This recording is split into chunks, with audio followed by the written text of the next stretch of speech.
Kiri jatuh banyak ke ambil kanan.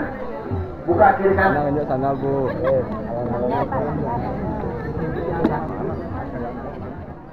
Semeton, kali ini saya berkesempatan tangkil ke Pura Agung Besakih.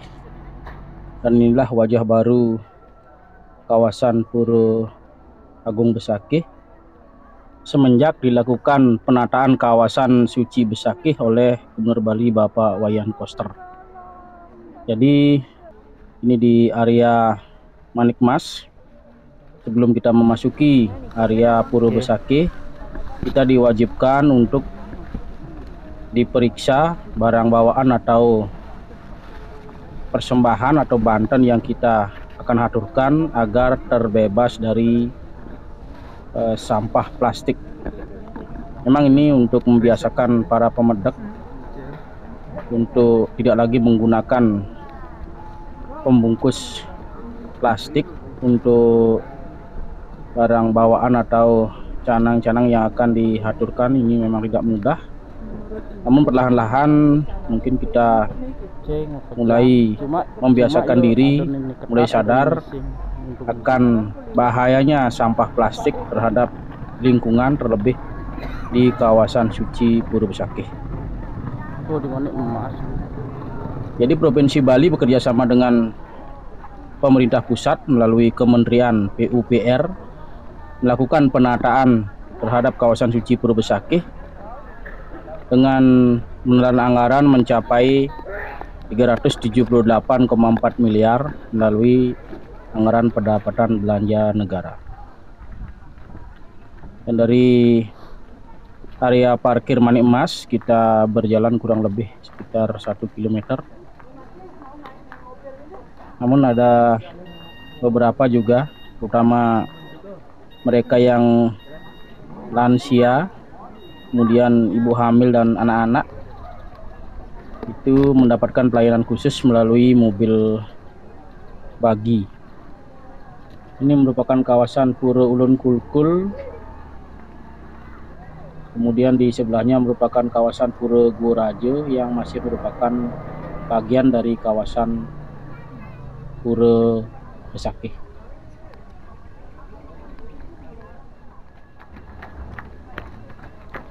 Dan pagi ini kami sudah tiba kurang lebih sekitar jam setengah 8 pagi.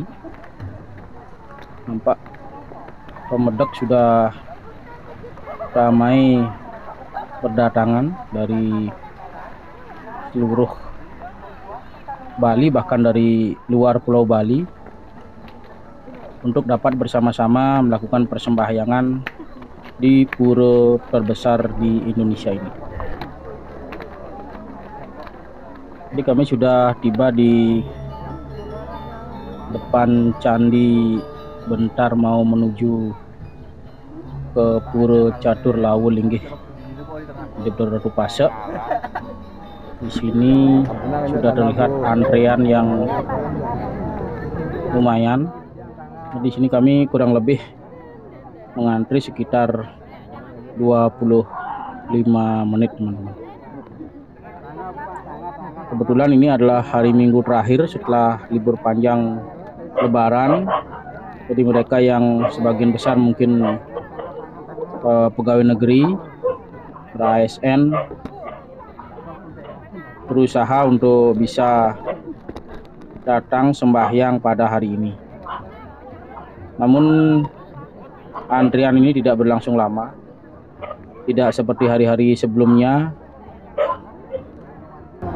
Masih dianggap wajar, Semton, dengan pengaturan yang sudah mulai bagus dari para petugas panitia bekerjasama dengan pecalang. Walaupun sedikit berdesakan, namun dengan semangat antusias kami tetap bersabar, rela mengantre berdiri puluhan menit untuk dapat memasuki areal pura, khususnya di Pura Catur Lawu Linggih ke Ratu Pasek. Jadi nantinya Kami dari depan Candi Bentar Pura Catur Lawu Ratu Pasak ini, kami akan menuju ke Jabu Pisan atau di Madi Mandala untuk juga melakukan antrian yang sama, menunggu giliran masuk ke Utama Mandala.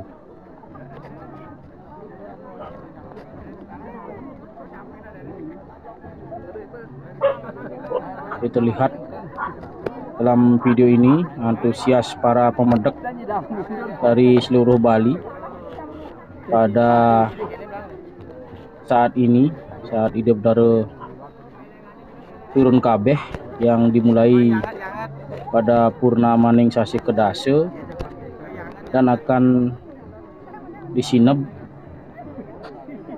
pada tanggal 26 April 2023 itu. Jadi semeton para pemedek masih dapat berkesempatan untuk sembahyang hingga tanggal 26 April tahun 2023 ini. Nah, akhirnya dengan perjuangan yang sangat lumayan menguras tenaga, akhirnya kami bisa masuk ke dalam areal Madi Mandala. Namun di sini pun kami harus tetap bersabar menunggu giliran untuk masuk ke areal Pura Utama Mandala dari areal Pura Catur Lawu Linggih Ida Bedara Ratu Pasak.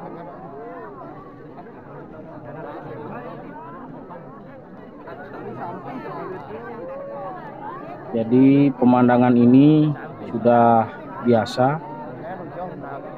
terlebih di saat ini karena sempat ada pembatasan untuk berkerumun pasca Covid yang berlangsung sampai tahun 2021. Kemudian rasa keingintahuan juga para pemedek akan wajah baru kawasan suci Pura Besakih mungkin salah satu penyebab dari membludaknya para pemedek untuk dapat bersama-sama mengetahui dan melakukan persembahyangan di Pura Besakih ini. Dan nampaknya pintu gerbang sudah dibuka oleh pecalang. Kami menuju pelataran atau Utama Mandala dari Pura Catur Lawu ini. Nampak para pecalang dari Siaga Baya siaga untuk mengatur para pemedek agar tidak terjadi hal-hal yang diinginkan, terutama agar para pemedek dapat sembahyang dengan nyaman, tenang, dan khusyuk semeton. Jadi sampai di sini kita tidak langsung diberikan untuk melakukan persembahyangan, namun kita diarahkan untuk menunggu beberapa saat, kurang lebih sekitar 25 menit untuk beristirahat di sebuah bangunan wandilan yang tempatnya sudah disediakan oleh pihak panitia pengempon Pura Catur Lawu Ratu Pasak. Nanti kemudian akan kembali diberitahukan, diberikan pengumuman untuk mulai bersiap-siap dan kemudian memasuki areal Pura Catur Lawu Ratu Pasak untuk melakukan persembahyangan bersama. Jadi walaupun agak sedikit membutuhkan waktu lama karena ada 3 kali tahapan antrian yang kami lalui, namun sejauh ini pengaturannya sudah baik dan saya merasakan dapat melaksanakan sembahyang dengan tenang, tertib dan khusyuk karena tidak berjejal, kemudian saling dorong Lulus buka. Jadi betul-betul sudah tertata. Ngalarang terus lagi. Jerone mriki. Kami ucapkan terima kasih banyak kepada para pihak, Jero istri niki, jero istri kekali. panitia, kemudian pecalang jaga bayo yang sudah Pilih-pilih pukul mohon buang dengan bagian jero nih. ikhlas ngayah Tempat duduk. Ayo ngalarang terus. menjaga ketertiban para pemedek yang tangkil Terus. ke Puro Besakih Bentuknya dan siapapun yang saat memiliki ini. mohon dipungut. Mudah-mudahan hal ini masih bisa Sampah pun tidak ada di tempat duduk. ditingkatkan Fase adalah agar di tahun-tahun mendatang pada saat Ide Bedare turun kabeh di tahun 2024 mendatang, agar tidak terjadi hal-hal yang menyebabkan ketidaknyamanan pemedek seperti terpisah dari anggota keluarga, kehilangan barang bawaan, bahkan sampai tidak mendapatkan pura-pura jero. tempat atau posisi sembahyang yang baik. Pura-pura tidak mendengar. Nah, dari Puro Caturawuh Lautu Pasek, kami kembali melakukan antrean untuk keluar, kemudian menuju areal Puro Penataran.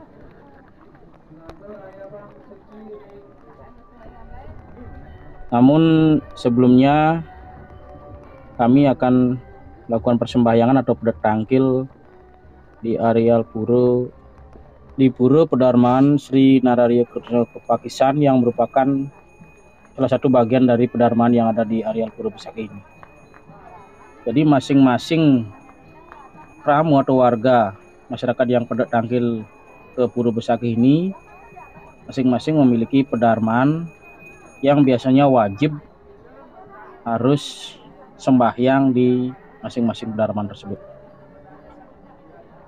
Di kawasan Puro Besakih ini terdapat kurang lebih 17 puro pedarmaan yang terdiri dari berbagai macam soroh wangse yang ada di Bali khususnya. Jadi setiap mereka tangkil memedek ke Puro Besakih ini, mereka wajib untuk tahu dan melakukan persembahyangan di masing-masing puro pedarmaan tersebut.